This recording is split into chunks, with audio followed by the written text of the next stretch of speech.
Maybe you can talk about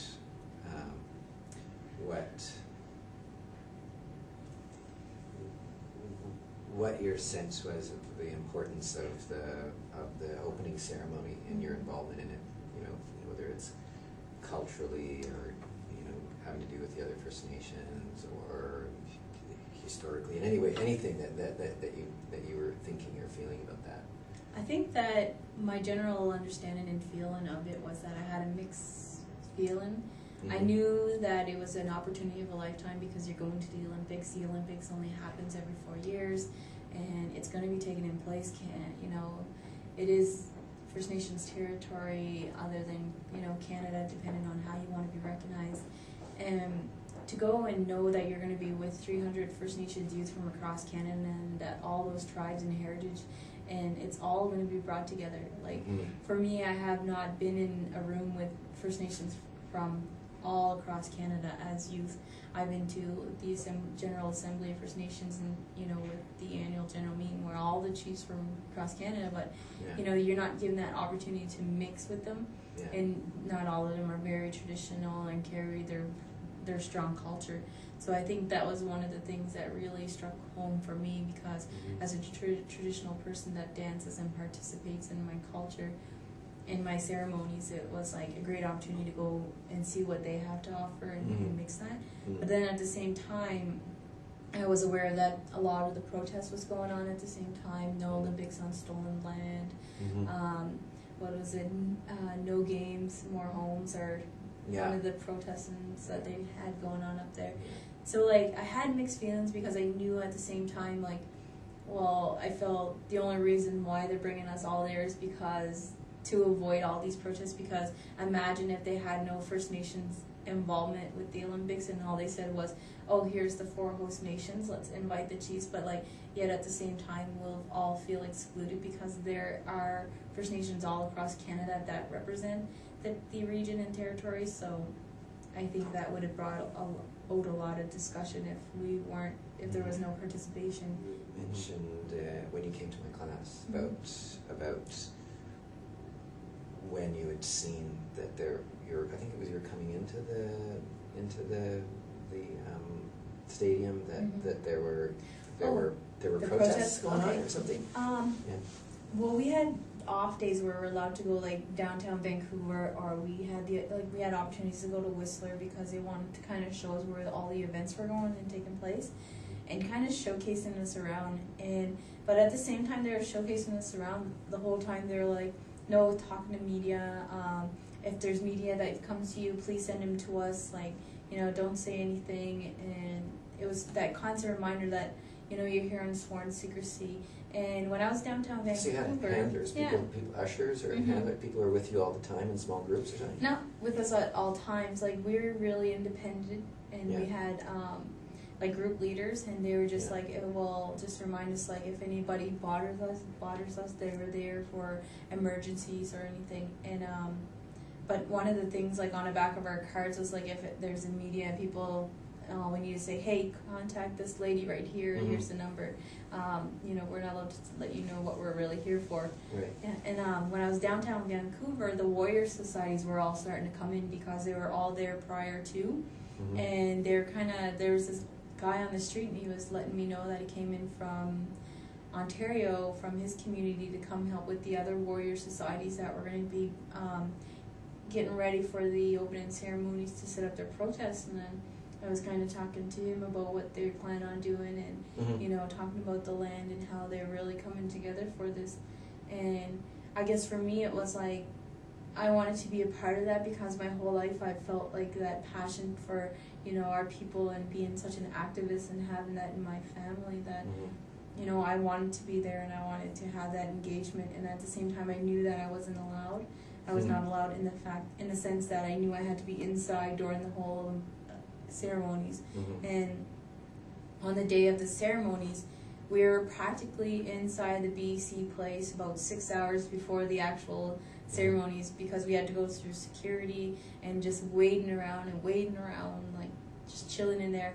When all this protest was going on outside, you would think that you have an opportunity to bring cultures around from across Canada, have that involvement, say by the way, what are your feelings on the Olympics? Like, I don't think that was ever asked by us, even though... That, when you were there, like you mentioned the protests about no Olympics on native land, but then in the opening ceremonies you had up on the main stage the four leaders from the four First Nations, that there was that in fact it, you know, one of those messages was coming through more than the other, or in all personal opinion, I feel that your generalization from a political stance and from a cultural traditional stance is really different. Yeah. I say that elders and traditionalists that have that connection to the land, that connection to spirituality, is a lot different than a political leader that's always been fighting through legislation, fighting with the territories. It's almost like that effect that, well, we're going to fight the treaties that you've given us or that we put forward with your legislation, yet a lot of the traditionalists, this is our land, this is our home, no matter what you say, it's not Canada, it's Squamish, it's Squamish territory, that we're the four Host Nations territory. So I think that was my question, but at the same time, being a youth and being there to represent, you know, being Mi'kmaq and having that pride was like, I almost had to like put my feelings aside to say that, hey, you know, people across Canada, billions of people are going to be watching us and say, wow, you know, look at the culture, look at the dance, and know that it wasn't lost. I mean, there could be language lost, there could be a lot of tradition lost in Canada altogether, but at the same time, it's like, wow, you know, you can bring this many youth together and say, this is the culture. And even if it's through dance, it would have been nice to have more like other opportunities of maybe having a ceremonial pipe ceremony take place on the center stage. You know, having the different medicines kind of burning away before even bringing out the dancers, or like something like a wigwam or a teepee or something else to like signify, because dance was almost brought in after, because, you know, all the colors, that's the material, and the design work, you know, it's come a long ways and evolved. I don't know if I'm finding the right terminology, but when you think about it historically, it's not really bringing out the true ancestry or traditions and cultures of what was there before Canada was colonized and assimilated into the Euro-Canadian. I was talking outside, you were saying that you had to come in and sign confidentiality forms, but were there like, was there more than one form, and was there confidentiality forms, or was it consent forms, or was it agreements to let them use things, or what kind of forms were there? I think that the confidentiality was in us applying. Yeah. It was basically saying that if you want to apply for this event, you have to be willing to keep what it's about a secret. Because once we are accepted, it was more of a, if you agree to come, you have to be silenced, and the fact that you're invited to 2010 to be in the open ceremonies. Silenced over the period, like in the lead up, so you wouldn't speak to the media until afterwards. So a lot you talk to people afterwards, but not while it was going on. And I think that's where they came with the Indigenous Youth Gathering. Yeah. So what they kind of maybe thought was, oh, we're going up, say that you're going up there for 300 youth that are getting together. It's a big youth gathering that's taking place. That's why, hence the reason why we were there 2 weeks before. Well, we were able to utilize the fact that we were there to participate in a youth gathering and not in the Olympics. So it was like, okay, we're going up there for a big youth conference and youth gathering of traditional people, and you know, maybe have, for my opinion, before I went up, I thought that we were going to be having sessions where we would meet athletes, we would have discussions on the Olympics, like it would be a conference-based thing, but when actually it wasn't. All it was rehearsals every day, in and out of Be Safe Place. So it was about the show. Yeah, it was about the show. Yeah. And our involvement, so that it was perfect. Like, you know, nothing that we did was going to be like type of messed up. I mean, a lot of us could have boycotted and did something of our own, but we weren't even given time to even have that opportunity to plan something. Did they ask for your permission to use photographs of you, or of you and your regalia? And did you have to fill in another form for that, or? Because we had to send in pictures of our regalias for them to choose from, and one thing that I sent along with my regalia was my Mi'kmaq regalia.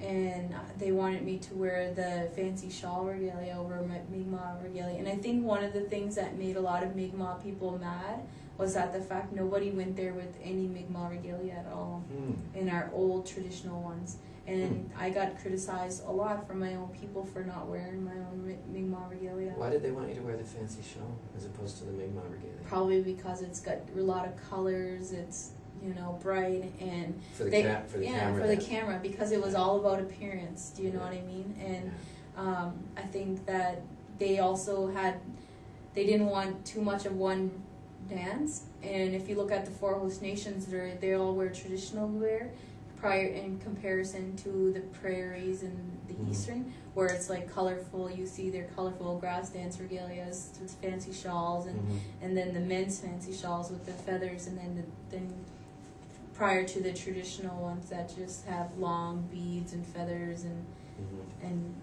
made out of leather. So I think, but that was one of the major concerns of the chiefs and the people in the communities, that nobody was kind of there with like the old long hats and what you would see in the pictures.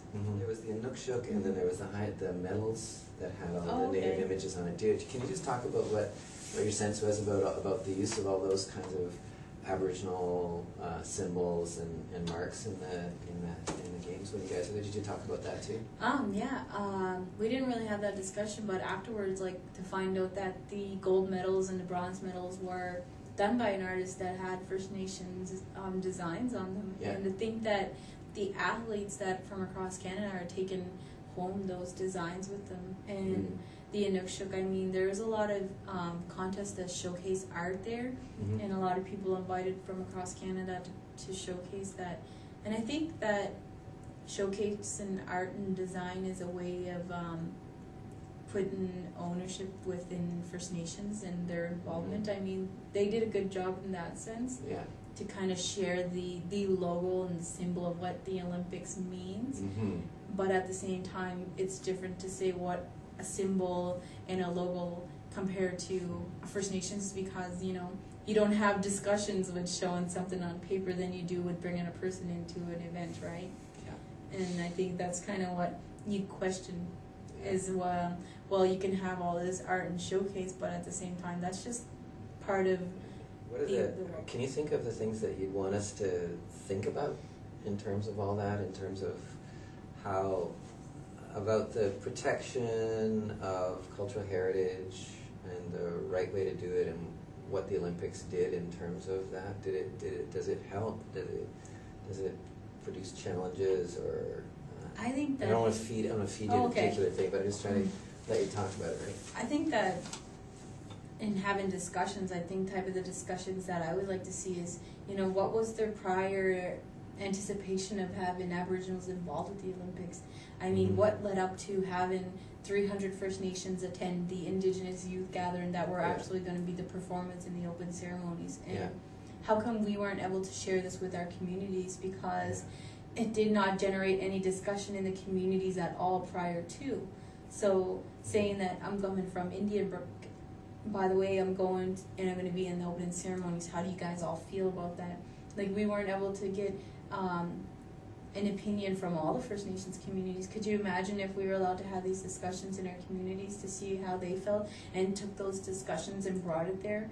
You know, that's kind of the questions and kind of what I would like to see.